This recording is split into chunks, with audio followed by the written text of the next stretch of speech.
And of course, round one, a new deck created by some Modern Horizons 3 cards. That's Connor Mullally on your left playing Na-Do Combo versus Samantha Welch on the right playing Domain Zoo, with the kind of, I guess, face of the deck, the Leyline of the Guild Pact, that now feels like old news in the Modern format on turn 0 here.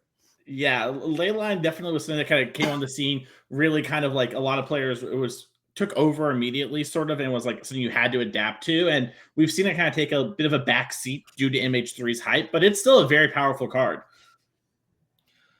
Yeah, definitely. Turn 1 Thoughtseize, get a look at the bunch. Looking at a relatively small hand, given the land Leyline already deployed for Samantha Welch. So look at Tribal Flames, the Showdown Brawler, which is going to be the take. I believe a Lightning Bolt, the leftovers. Just some burn. Kind of low on action already here for Samantha. Yeah, and that's one of the things that we see happen with this Zoo deck a lot is, you try to set up this A plus B combo, which she's done here with Sino Draco coming down. And yeah, what a draw. Yeah. Thought's top of the deck. Yeah, Samantha's saying had it, of course, Obviously. It was there the entire time. Yeah. Why didn't you take it with Thoughtseize? It was right there. No, but, this is something where, like, when you play these kind of, like, A plus B decks, especially one where, like, you get to pregame action, put a card in, your hand, you play off the top really quickly because your hand depletes so fast here. And for Connor, this is sort of, not an unbeatable position, but he is really under the gun, where before, after that Thoughtseize, he was looking pretty good. Yeah, I imagine, once again, the face of this deck is, of course, the Scion of Draco, Leon, and Guild Pack combo that you mentioned. And now, you have this very difficult to beat attacker in combat. But sort of the running joke with the new Modern Horizons stuff is that really there's a lot less emphasis on combat with all the new stuff going on. That includes some of the Na-Do combo stuff, where really what you're looking to do is assemble Na-Do Winged Wisdom along with Shuko and a bunch of creatures, and you move the Shuko around, draw your deck, put all these lands in play, and eventually win with a combo that does not use combat, as there is kind of one of the face of the decks, Shuko, being attached to a Delighted Halfling. So that can kind of go over the top of what this Draco is presenting on this board. Yep, exactly. And we're going to see Samantha attack in here. And this is one of the things where she really needs to, like, start putting the pressure on. If Connor has a Na-Do next turn, it is potentially possible for him to win. We see that from our perspective, Connor has a piece of the combo in hand that isn't Na-Do that would actually basically lock the game up. There's a small fail rate that can occur, but it's very unlikely to happen. There's looks like the lightning bolt coming down on the halfling and an attack, and then there's nothing coming for Connor, and that's going to wrap up a very quick game one between Samantha Welch and her Domain Zoo deck over the Na-Do combo deck. Can't Thoughtseize top of the deck. Simon Draco was there the entire time. Don't need MH3 cards. Here's an MH2 card. Take that. Exactly. Yeah, 2 is greater than 3. If you follow the numbers, you'll know for sure. No, but jokes aside, I love that play there from Samantha, making sure that Connor can't combo you, and Connor knows, like, I can't do anything. Like, I'm just going to die this Scion. Tribal Flames is going to kill me. Picks up his cards, knows that his deck can take a little bit sometimes to execute the combo. And, makes a lot of sense. And really also shows one of the weaknesses we've seen from the Na-Do deck. And along with Storm as well, which is one of the other decks that is really hyped up and exciting from MH3, is that these decks, if you pressure them really quickly, because they are so in on doing their thing, they can kind of fold. And we see Connor even playing Thoughtseize, which is a card, originally when we first saw these decks Drake on day one, they were all in on just being a fast combo deck, no interaction. Connor's even trying to alleviate that pressure a little bit and having those sort of issues still occur. So if you're someone who likes to beat down, it is a good time for you and Modern. Yeah, very much true. And I believe we're going to get to look at Connor's deck list here for the first time here in Sideboarding. So this is a very different look than you've seen probably from some modern decks. You see cards like the Springheart Nantuko and the Na-Do Winged Wisdoms, which are new additions. And you got a quick look there at Shuko, the new modern staple there, as the 0 cost equipment is the primary reason that we are playing with that. But now it's time to sideboard against Domain Zoo. We're working with Haywire Might, Drannith Magistrate, Endurance, Shieldred, the Apocalypse, 2 copies of Fairy Time Raveler, 3 copies of Fatal Push, 2 more Thoughtseize to go with the main deck copies, 1 Force of Vigor, 2 copies of the One Ring, and Gemstone Caverns. Mason, if you're adjusting for a Zoo deck, what kind of changes are we looking to make? The first thing I probably want to do is bring in Haywire Might. she might have some answer in her sideboard that could stop our combo, but like a damping matrix is something we're seeing people do. But also, no matter what, we know this can answer something like Leyline of the Guild Pact or Leyline Binding, 2 cards we're expecting to see. So imagine, if you're Connor, that card's going to come in a lot. That's going to continue to come in here. From this point, there's a lot of differing plans. This is one of the more exciting things about early MH is that we're going to see players execute in a lot of different ways. I could see Connor doing something like bringing these Teferis when on the play because he can exploit them out a little early. They can unsummon some creatures, also unsummon that pesky Leyline that we saw, and then protect his combo once he starts going for it. Cards like Fatal Push could also come in, but those are good, but not against cards like Sign of Draco. So I imagine that's going to come in. It hits enough of the deck that it is worth the spot, but there is some liability. So we might see Connor, depending on how much he wants to kind of go fast versus interact. This obviously we're talking about bringing in already like potentially 6 cards in that world. I imagine it's much more like 1 Teferi if that comes in, but still that's 5 cards in your interactive creature combo deck. It is hard to do that. You introduce a bit more fail rate. So I imagine that's what's going to happen here. And also worth noting, Drake, if people have been playing on Magic Online, they might think that a card like, let's say, Dress Down is going to stop Connor from actually winning the game, right? Because of Thassa's Oracle, being the combo win on Modo. Well, in real life, you get to play Cephalid's Coliseum, which means a whole different angle of attack is going on here. So it's going to be interesting to see how players interact with that going on as Connor is choosing to sort of do it the hard way that you can't really execute quickly on Modo. Sure, right. You don't make those same time concessions. But yeah, I mean, obviously a lot of good sideboard options for both the kind of non-creature permanents and even with Fatal Pushes, some of the creature permanents as well. Notably, I think there's only 1 Thoughtseize in the main deck. You drew it there in game 1. Players shuffling up here for game 2. And really quickly, so since we didn't have time to talk about Samantha's sideboard, one thing to notice, she has the card Harsh Mentor.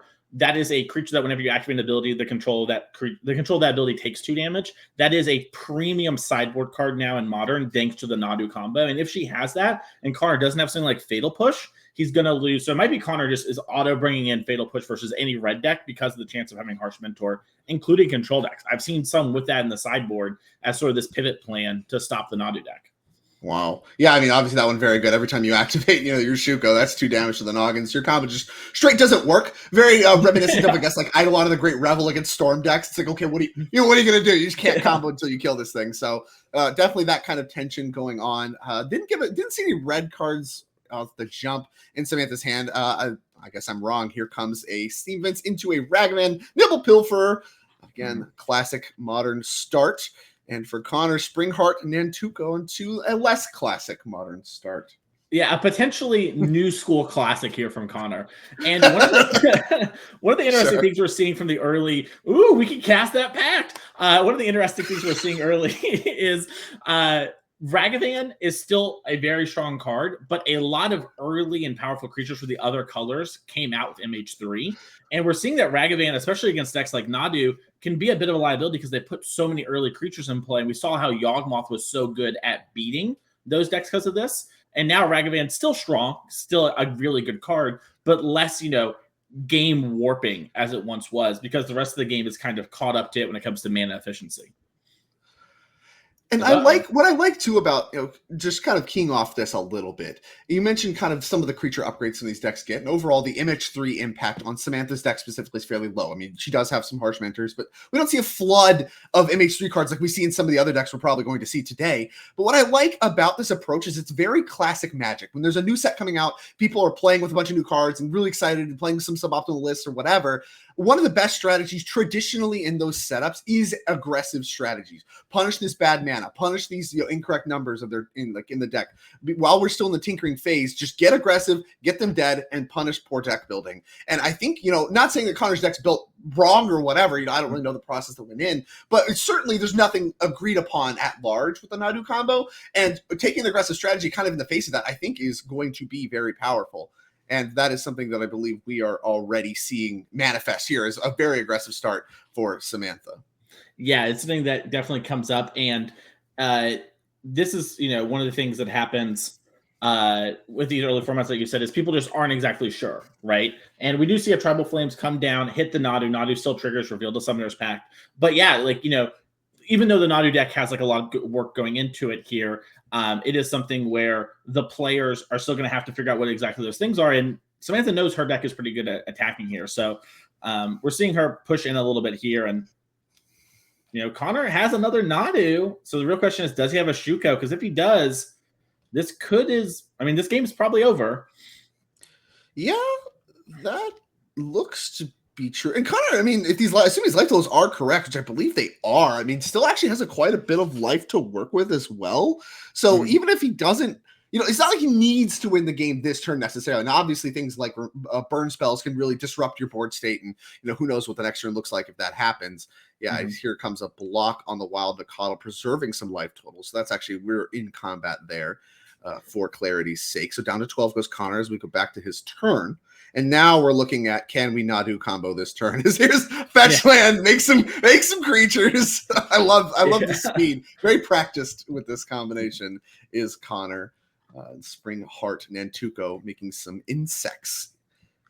Okay, so Arbor with the fetch. I think Connor is presenting the win here. So unless there's something like a subtlety, what Connor's going to do is he's putting the Nadu into play, and then he's courting. And I believe he is courting for a card like Knight of Coral Helm, if I remember correctly. Basically, it's a creature. Yes. So it's one of the end cores, it looks like. The 0 mana redirect creatures that you used to see in Cephalid Breakfast combos. Exactly. So Connor's going to basically target all his creatures, and this is not a deterministic kill. Now, there's going to hit a point where Connor basically can't fail, and we're basically there right now because the way that Connor would fail is he would need to hit a bunch of non-lands in a row because every land makes a creature, which gives 2 relooks. The lands in are untapped, and Connor's life total is not under pressure that he can, essentially allow them to come in. So there's 1, 2, 3, 4, 5, 6, 7, 8 creatures. We have to reveal basically the top 16 before we have any worries. Yeah, so Nadu here says, whenever this creature becomes the target of spell or ability, reveal the top card of your library. If it's a land, put it onto the battlefield, otherwise put it in your hand. And this triggers twice each turn. So that's where you're getting the 8 times 2 is 16, which we're in the process of doing right now. Let's see if we can get this in core creature up. I believe it is a 0 mana redirect to the next 1 damage that would be dealt to target creature. So you basically get that free target that you're talking about. This is something that Shuko is the most common card that we've seen work with. Being just 1 mana, you can grab it. There's a Saga, things like that. But there's a creature version as well as in the form of this Outrider in core that you're looking at here. 2 and a white for flanking, but most importantly, that 0 mana. Next 1 damage would be dealt to it this turn is dealt to target creature instead. So a free way to target, and that's why he gets to just move cards around without really doing anything else. And that is what's happening here, and that's what you called it. Now, to reset Nadu, like you mentioned, you can play either a second one. We've seen people try to flicker it, that kind of stuff. But, a new instance of Nadu resets the entire ability, and then all the creatures you have, you can now do everything twice again, even though that says only twice each turn. Exactly. The Nadu is what attracts that, not like the creature itself, since Nadu is giving the ability. And what's happened now is Connor's presented another Nantuko, which means every land's now making 2 tokens. So before we talk about how unlucky we'd have to get, Connor's basically explaining like, hey, I'm going to do this here. And he's going to explain the combo to Samantha. Basically, he's going to put everything into play, and then he's going to loop Cephalid Coliseum in order to mill her out. That is basically what is going to happen. And so she's going to have no deck left and lose the game. Worth noting, we kind of talked about this being the easier way to win, right, Drake? Theoretically, cards like Emrakul do stop this sort of thing from happening. So Connor can't always win. There's a weird situation that comes up. His deck's more efficient, right? But he can force his opponent to draw enough cards, and unless they draw the Emrakul, they have a way to discard the Emrakul, they could shuffle their deck back in. So there are ways to get around this too, which is an interesting sort of dynamic of that happening. Excuse me for the slip up there. But yeah, Connor is going to win that game right there. And it shows just how powerful this deck is. Samantha had a good early start, but being on the draw and not having that critical piece of interaction at instant speed really kind of changed things up. Yeah, she answered the first copy of Nadu, and then Connor just had the second one rolled up, then had all those creatures. The Spring Heart Nantuko not only providing creatures for the Nadu to target, or rather to have that targeted ability, of course, but for Court of Calling as well. So that came up as really big in that game and allowed Connor to really springboard his position into being able to win all in one go, and that's part of the power of this Nadu deck. Now, we saw some of what Connor was working with, and he, of course, won game number 2. Let's take a look at Samantha Welch's Domain Zoo deck. You mentioned Harsh Minter. So we've seen this look before. There's not really any MH3, I think, at all going on here in the main deck. That is not the case for all the Zoo players. We've seen other Zoo decks now that are playing MH3 cards. Samantha choosing to pass on that, instead making the primary adjustment that you mentioned, 3 copies of Harsh Minter in the sideboard that do shut down the combo from happening. because it does just do a bunch of damage to you. But there's more sideboard to work with as well. So we have 3 copies of Harsh Minter, the Giganta, the Wellspring Companion, 3 copies of Pick Your Poison, 2 Stern Scolding, 2 Surgical Extraction, 2 copies of Wear and Tear, and then 2 copies of Alpine Moon. So any adjustments outside of these Harsh Minters that we know we want to make here in sideboarding? Yeah, so I'm gonna be as honest with everybody here. I have not played much with this version of Nadu, the one where you get to do it in paper with the endurance looping, because you just can't do it on Moda, right? I haven't got a chance to play it in paper yet. Been very busy, but I'm not 100% sure, so I could be wrong. In chat, please let me know if I am. I'm pretty sure Surgical can stop this if she times it correctly.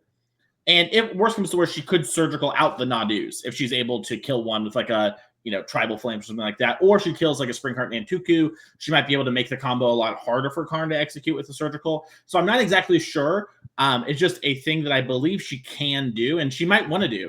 We saw how Ragavan can sometimes get like a little clogged up here. She is on the play, so it's gonna be a little bit better than before. But I could see a world where maybe you want to trim some of those for the chance to Surgical out one of those key pieces of the combo, including the win condition. So I would need to, double check, and I haven't actually executed it. So I think Connor can play through it if he has like another endurance he can evoke. Yeah, you need a second endurance, I think, because you endurance the first time, and then with the trigger on the stack is when I assume you would go for the Surgical on the Coliseum that is now in the graveyard. But even then, I mean, we can still make like infinite 1/1s with the Spring Hearts, right? As we're looping the Cephalid. So it's not clear that.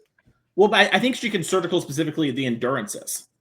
Oh, sure, and that does the same thing. You're correct. Exactly, because I think and I could be mistaken, but I believe the way that you have to do it from Connor's perspective is you let the evoke resolve first, so the endurance goes back in the shuffle, and then with that trigger on the stack, you Surgical. So if Connor has the second one in hand, he can evoke again, but there might be an opportunity where maybe Connor is under a little bit more pressure than normal. Samantha disrupts him a little bit, and then the Surgical gets there. Once again, still very new. This could be a situation where it is very easily beatable.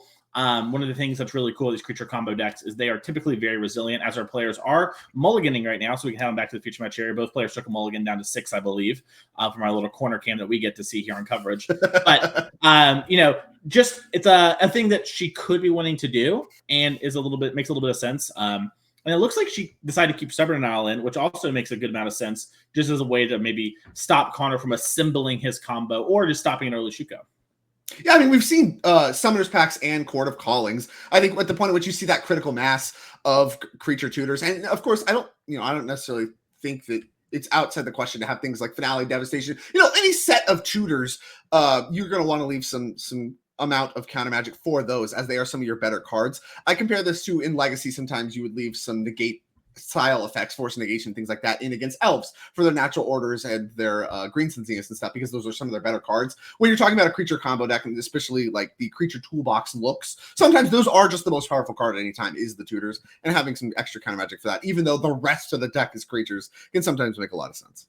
Yeah, especially when we look at Samantha's sideboard, right? Like I'm talking about how the Surgical might work. If she's like me and she's not sure, if I was in her position, I might just be like, well, I know Stubborn now counters the tutor, so I'll just leave that in, and I'll talk to Connor after the match and see if this Surgical's any good. Right.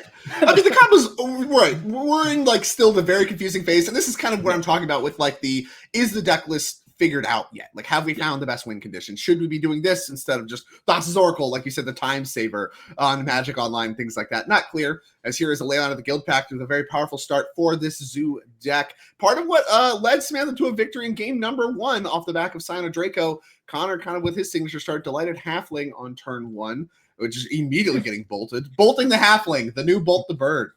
Yeah. And I think Samantha kept, she mulled to 5, and I think she kept a 1-lander, but had some interaction and then drew the land off the top to get this Territorial Kavu down. Once again, Leyline makes it so her mana taps of any color, and she has Domain already. So that's a 5/5 on turn 2. It's a lot of pressure. And with no mana creature for Connor, he's set back enough. This 5/5 is going to have time to go to work. How much time? I'm not sure yet. Here's Wall of Roots. And Shuko. Oh, yeah. Doing it. The wall hits you now. If the wall just, it isn't just sitting around.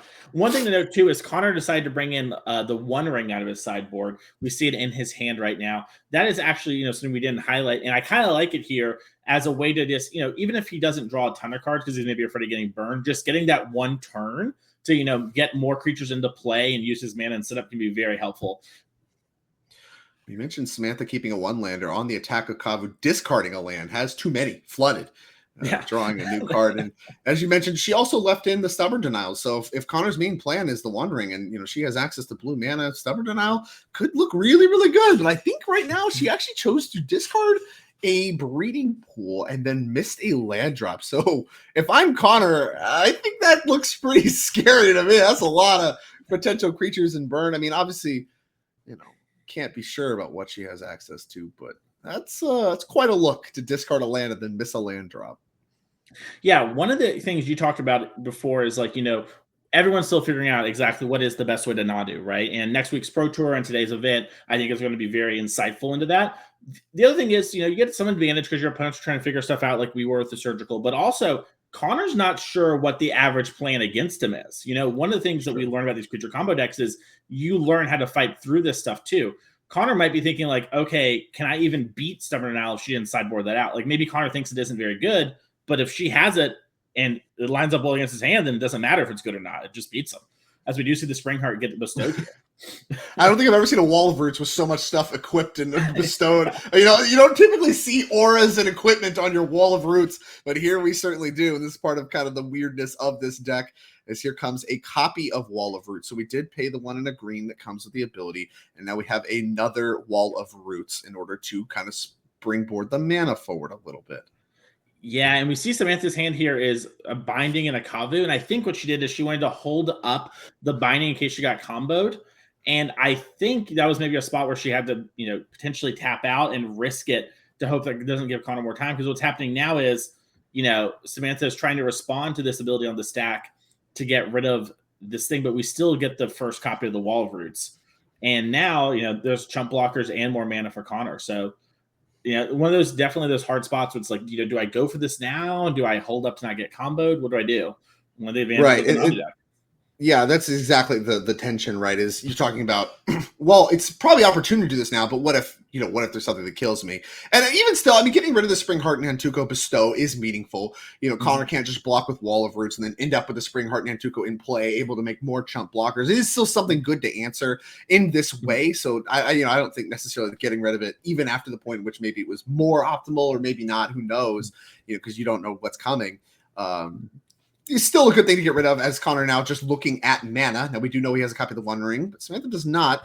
Crunches over for 5 and plays another Territorial Kavu. So pressure getting quite extreme for Connor, but the One Ring, as we know well, is good at stopping that pressure.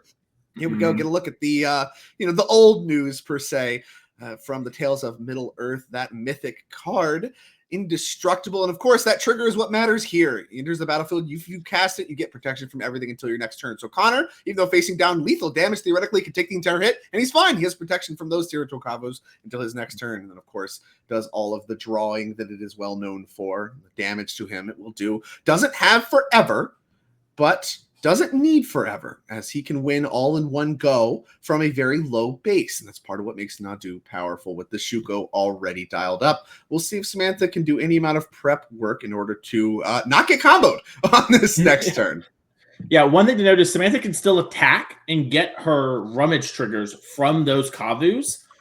Even though, Connor has protection, she's still allowed to attack. So if she draws a land here, we might see her just smack in with at least one of these, if not both, and just try to make sure that she has the tools she wants. If she finds something like a Harsh Mentor in this spot, that would be backbreaking for Connor. He's already, at essentially 5 life thanks to the One Ring. And if he takes any more damage, could be, in a lot more trouble, especially with a fetch land in play. He's probably going to be incentivized to fetch. And his Coliseum in play, Drake, deals him a damage. Yeah, wow. So he's very close to just dying to a bolt here. So if Samantha can sculpt a hand that does that, she might be able to, steal this game. I think I saw Tribal Flames in the hand. Didn't get a great look at what was drawn there. Okay, it's another brawler. So tapping out there, indicative. And I think Connor, a little breath of relief there. Not Harsh Mentor. I'm sure the card he's thinking as soon as 2 mana is tapped. So safe from Harsh Mentor for now, but still not, out from under the pressure Samantha's presenting here. Needs to find a Nadu, and I think he did the draw step. Yeah, and he also found another One Ring, so Connor can take a moment. But with the Summoner's Pact in hand, I believe Connor, once again, we have a bit of a chance of a fail rate. But I think what can happen now is Connor can play as Nadu, and he can also just pact for the Nantuku. which you might already have in hand too. You might have drawn it. Yeah, I do see a copy in hand here. So now he's going to be able to do the combo fully. And, we know Samantha has Tribal Flames in hand. So once again, there's a small chance of fizzling. But with the current board state, Connor's going to get 10 looks to find a land, and every land gives him a redo. And he does have that fetch land still in play, Drake. So we can actually fetch in order to get another, 2 looks into our deck if we somehow fizzle.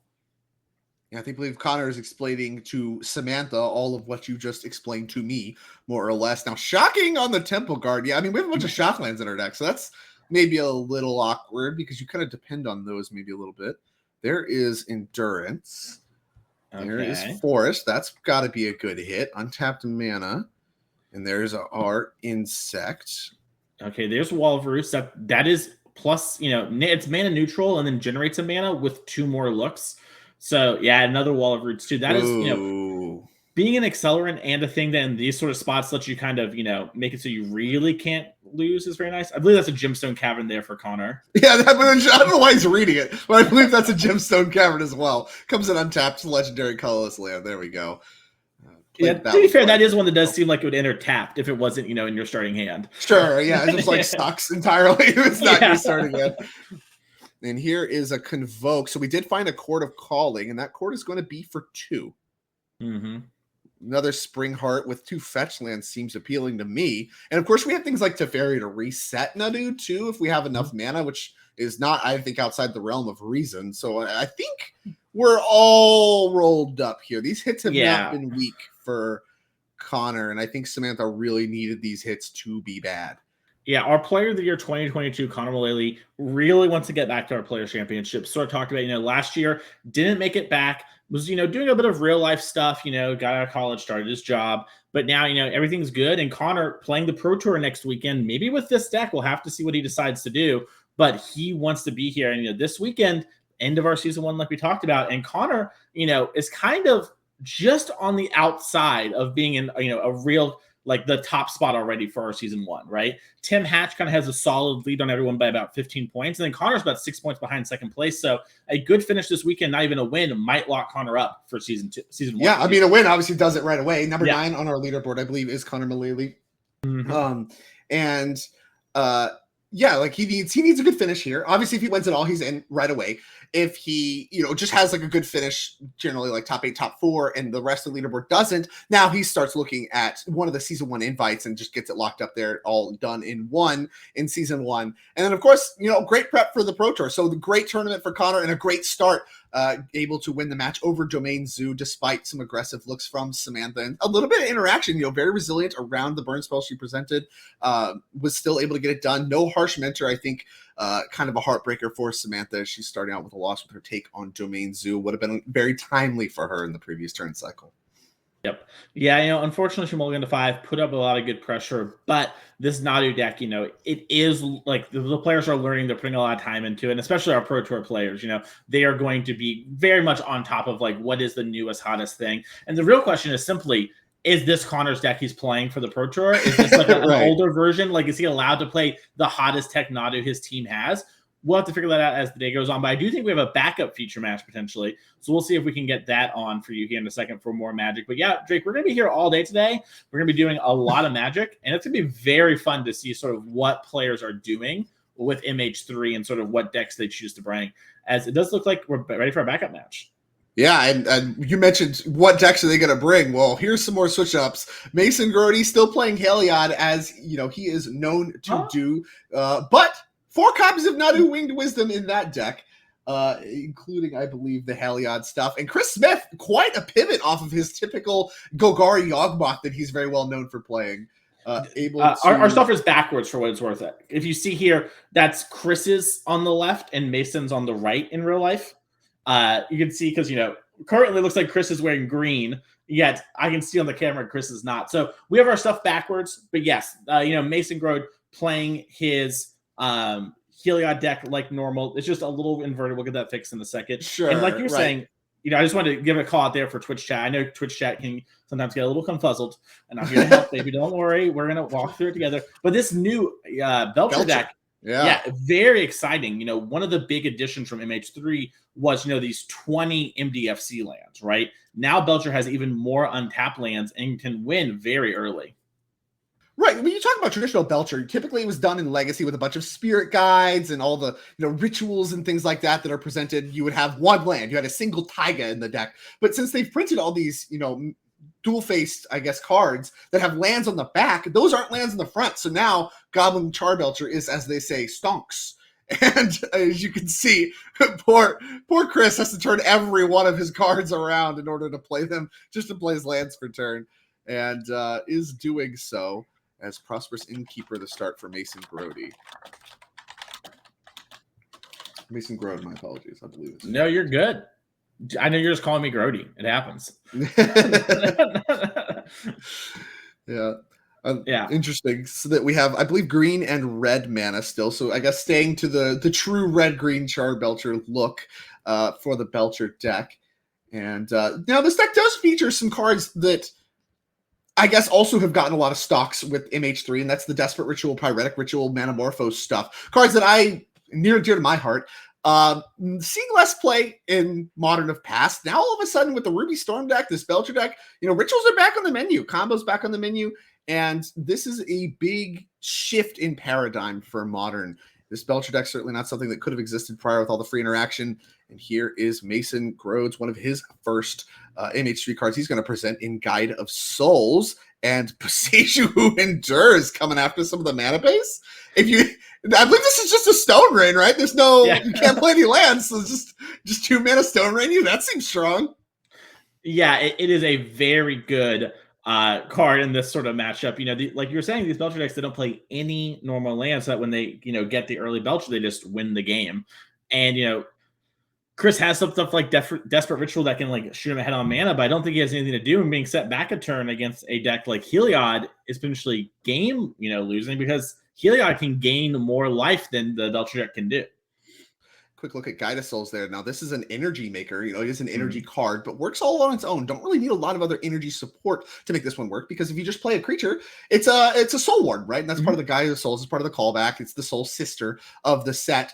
And so a creature energy, gain a life, you get an energy. And then it also, unlike all of the previous Soul Wardens, Essence Wardens, things like that, attacks well. So you can turn your creatures, put 2 counters on them, make them flying, make them angels, all that stuff. Been very powerful in the MH3 limited games I have played. That card is very difficult to beat. And it's seen some play in Modern as well. I can't say I'm surprised. Looks to be one of the more powerful cards coming out of MH3. A 1 mana card. Who would have thought? Yeah, that might be a little bit my B there. This is a card that I had a pretty big hand in on working on and designing, where wanted to make sure Primal Prayers had something, but also that white had a strong 1-drop creature.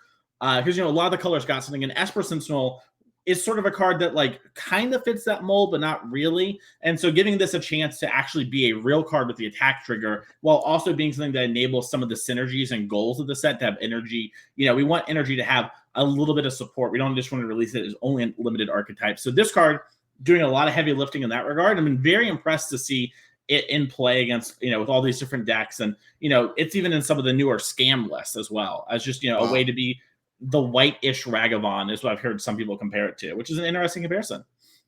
Yeah, it doesn't really feel like it plays like a Ragavan, even though it has a similar impact to the game. Oh, here we go. Recross the paths. So if I'm correct with this card, you get to stack your deck with all the Belchers? Let's get a look at Recross the Paths. Yeah, here we go. Reveal cards from the top of your library. So that's what we're doing right now. Until you reveal a land card. Well, there's none of those. But only MDFCs here. Put that card into play, so we can't do that. There's no lands coming. And the rest of the bottom of your library in any order. And then you clash with the opponent. If you win, you return it to your hand. So what's going to happen here is Chris is going to reveal his entire library. There's no lands. So he's not going to get to put one of those into play. But what he's going to do is put his library back in any order. So you get to stack your entire library. So this is maybe some old templating. These days it would be in a random order. Back in the day, you put them back in any order. So what we can do now, assuming there is a 4th land present, is just put 4 copies of Charbelcher if that's what we want to do. Obviously you can include packs and things like that in the mix. But for the most part, you can just ensure that for the rest of the game, you're just going to draw a Goblin Charbelcher until one works. It sticks and you can activate it. Now, of course, this requires you to have the time to cast it. And if you don't have a 4th land, you may need to put a land first. And of course, what I mean by land is one of the MDFCs. It's going to be kind of a fill-in. These are your lands, even if they don't count as lands. And yeah, after that, it's just going to be all rolled up, is assuming we have the time to activate it. Now, this is where we're going to see if Guide of Souls can actually kill Chris quick enough in order to make that irrelevant. Stacking your library, a very powerful effect. I'd argue maybe not working as Wizards intended. This whole deck certainly maybe not as Wizards intended, but Goblin Charbelcher being a weird, powerful card is not news to Eternal formats. Yeah, just when you design cards like Goblin Charbelcher, you're kind of understanding that you are creating a dream. That's kind of like, oh, maybe a player will play a low land count deck and do something really cool. But if they do that, how's their deck going to work, right? And there's some inherent sort of, risk. And then later on, it's fine. Maybe players in the older formats can abuse a bunch of absolutely messed up cards. And then, eventually time goes on, you try something new, gets a little better, gets a little better, gets a little better, right? And just one of those things. And I think Magic is a cooler game because it has Charbelcher than it doesn't. Unfortunately, having to wait for them to stack their entire deck, a little less. Not great. Yeah. Well, it's giving Doomsday. It's giving Doomsday. Doomsday is a great way to describe it. No, but like you said, Chris is going to arrange this so he can basically do it. And a lot of times what happens is, they arrange the top 15-ish cards at most, and then they just don't care about the rest because the rest of the cards are all enablers or lands and stuff like that. So Chris doesn't even have to really stack his deck entirely. Yeah, you see he has a pile of about 15, 20 cards. He's doing those and then calling it a day. So if you're Mason, do you have any ways to force a shuffle or anything like that that could potentially disrupt Chris? I guess Recross the Past goes back to hand, so you do it again next turn. We just keep doing this, but is there any way to even temporarily disrupt? Does Beseiju require a shuffle?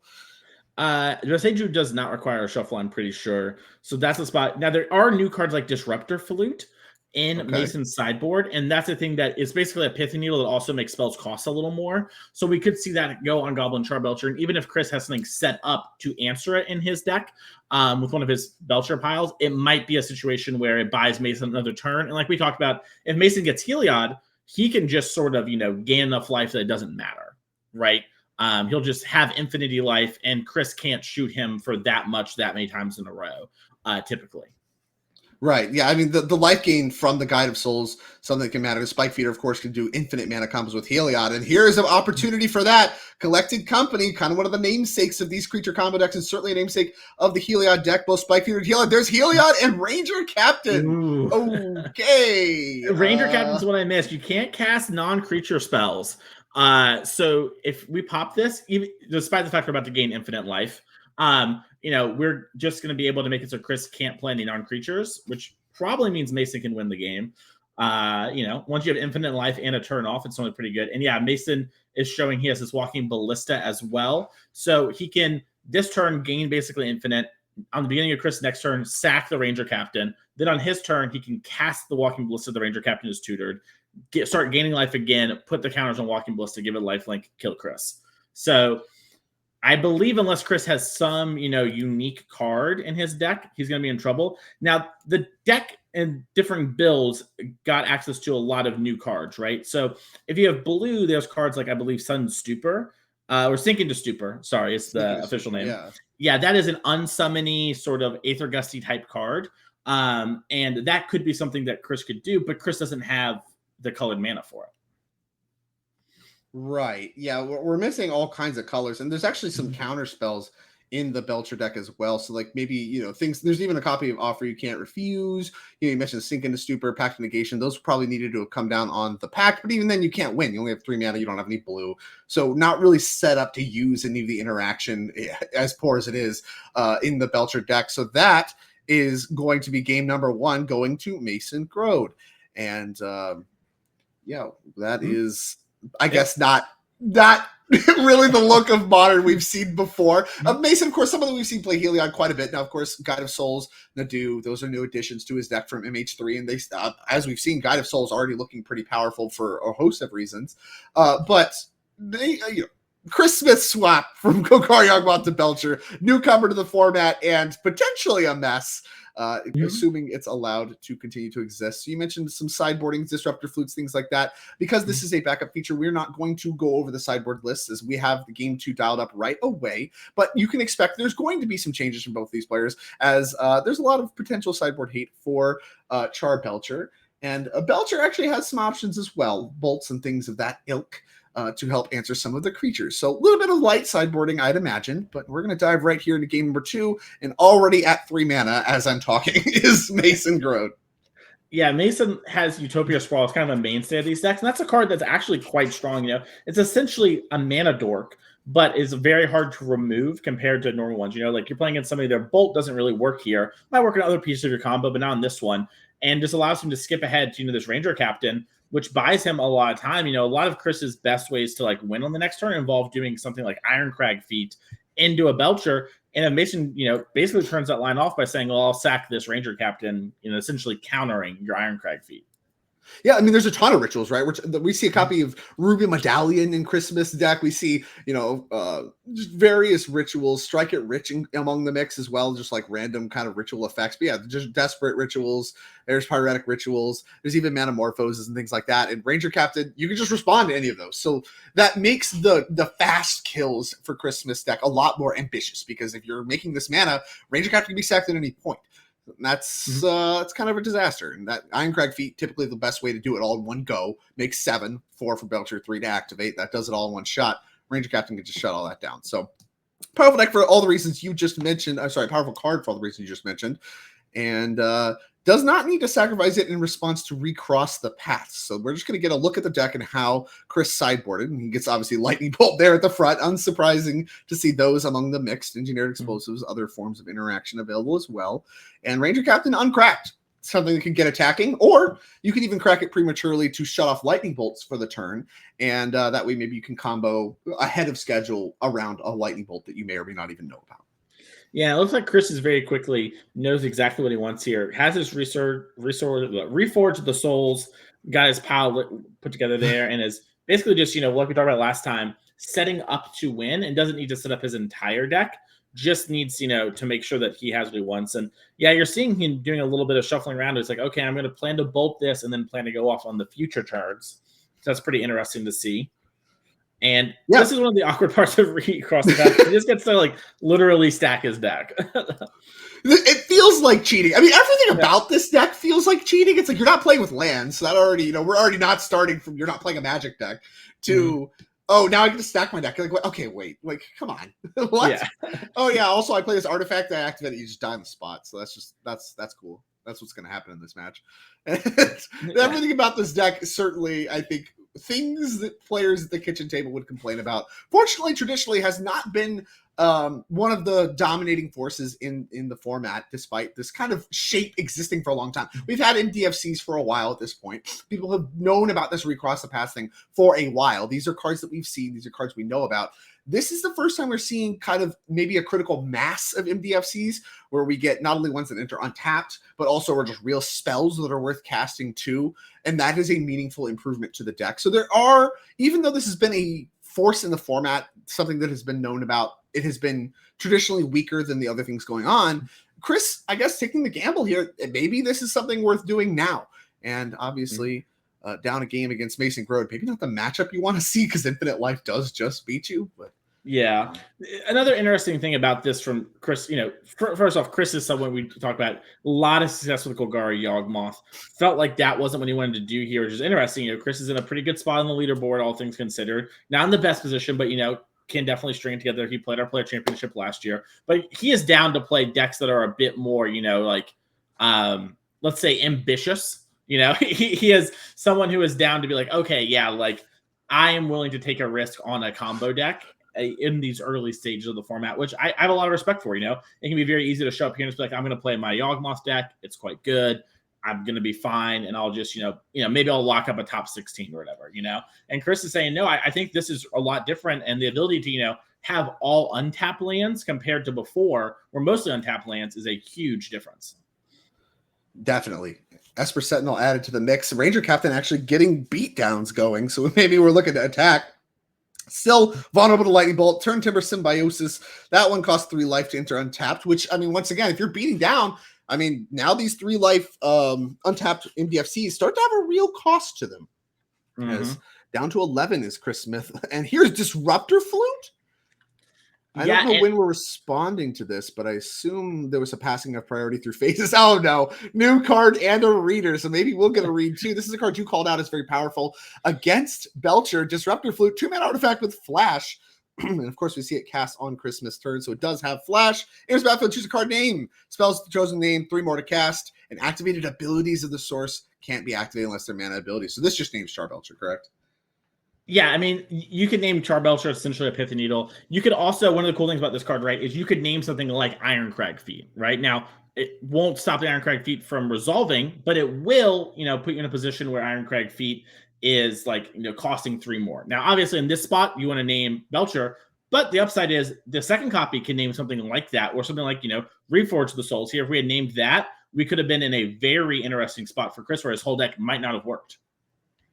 Obviously, Flute naming Belcher makes it not work as well, but it's multiple layers. Like drawing multiple of these can have a lot more impact than like the redundant effect can have an additional value. It's not just a redundant piece to get Force of Vigor or whatever. Now here we're seeing Chris Smith actually use a Manamorphose in order to try and miracle this Reforge the Soul in combat, as this Ranger Captain and Esper Sentinel are attacking. Now, Miracle is a trigger, so what we could do is the good old-fashioned crack Ranger Captain in response to the Miracle trigger, and then that's just going to be stranded in Chris Smith's hand. But then your Ranger Captain's no longer in play, so there's a real cost to that. But there is stuff that Mason can do about this in combat, and chose to lead on Collected Company, which is going to find Guide of Souls and Heliod, the Sun Crown, which is going to put a counter on the Esper Sentinel from the life gain from the Guide of Souls, as the Heliod is going to be turned on right away at 5 Devotion. Now in play, Reforge the Soul is going to resolve. And now there was an upgrade to the power in combat. Attack for 5 coming across for Chris Smith. And now facing down potentially lethal is Chris Smith. Even not considering Disruptor Flute, Ranger Captain, all that stuff, just being attacked is lethal. So we have to answer Disruptor Flute. And we need to answer all these creatures. Chris Smith looks to be in a very, very tight spot. Yeah, and one thing that's interesting too is like this Belcher deck is very, it's very like good at enabling cards like Force of Vigor, because all of its lands, that are green are also spells, right? So in theory, this is something that Chris could fight through, but Chris only brought 1 Force of Vigor for the weekend because he gets to recross the pass, but I don't know if he set it up last turn when we reset our deck. So he might just be in a situation where somewhere in his deck is the Force of Vigor, and he doesn't know where because he didn't think it mattered this game. Yeah, it may not even be in the deck. Like if you're thinking about, okay, well, it doesn't hit Heliod. I don't know about the Disruptor Flutes. It doesn't really have any targets I care about. I only care about the creatures, which do seem problematic. Things like Ranger Captain, the Infinite Life Gain. I need the bolts. I don't want to over sideboard. And if that's the approach, then there's a chance we're just cold to this Disruptor Flute. Maybe that's not the case. I'm sure some of the spells, like things like Sink into Stupor, that works. You can bounce it for a turn, although it does have flash. So you need to really set up. It's a tough spot. Either way. Yeah. Like bounce it, packed it on the way back down. Oh my God. Guide of Souls. All 3 of them. And that's going to make this Esper Sentinel very big. And that's not enough devotion. That this is a lethal attack. So Chris is going to have to respond here, or he's going to get attacked for lethal. We got Heliod online. Guide of Souls can attack. We got a bunch of energy to make something into an angel. Esper Sentinel's about to get 2 more counters. Yeah, Mason's, you can see his hands flying as he's explaining all the triggers and how they stack on top of each other. This is really what we've seen from a Soul Sisters look, where you just have this critical mass of just life gainers and now nothing matters. Well, now guess what? They can make your attackers big too. And that is going to present lethal. Chris trying to find out if there's anything he can do about this. Doing some math with these Manamorphoses. Is there anything we can find? Also needs to remember how he stacked his deck, because we are still in that territory. He stacked his deck, so theoretically, he knows the order of all the cards, so he should know what he's drawing here. Yeah. It's also funny, too. You see Chris start to pay the Esper Sentinel. A little known fact is Esper Sentinel says, equal to my power, you have to pay. Normally, that's 1. In this case, it was 3. That got Mason the card. Didn't matter. We see a concession there. Congratulations to Mason Grode. Moving on to 1-0. A little bit of an unfortunate pairing there for Chris Smith, but Chris is known to make these kind of runbacks in Modern. Last event, Drake, round 1, he played against May French, who won our showdown, and then just won out. Didn't lose again until the top 4, along with May, who actually ended up winning the event. And so that round 1 featuring our top 8, would not be surprised to see Chris here later today, especially with a deck as powerful as this Belcher deck. Right, we talked about it a little bit in a kind of format that is shifting, a format that is changing, like Modern is right now, post-Modern Horizons 3. Generally, as history has shown, the best thing to be doing is playing something proactive and powerful, and players are doing that. They're playing aggressive decks like Domain Zoo. Belcher's another great call. It just so happens that the cards lined up pretty bad for Chris here, but I think his deck choice for the weekend has the potential to be very, very strong, especially in this shifting metagame. People may not be ready to face against Belcher. We will see as time goes on, but that is going to do it for round number 1 here in St. Louis. Remember, this is part of our 10K Showdown. The winner getting an invite to the NRG Championship and all kinds of things. Also, the end of Season 1. So players on the leaderboard looking to lock up those Season 1 invites. So there's a lot on the line for NRG players. And of course, it's a brand new Modern format. There's going to be a ton of sweet Modern action, decks you have not seen before, and plenty of other sweet stuff throughout the day. Don't go anywhere. We will be back with round number 2 very shortly.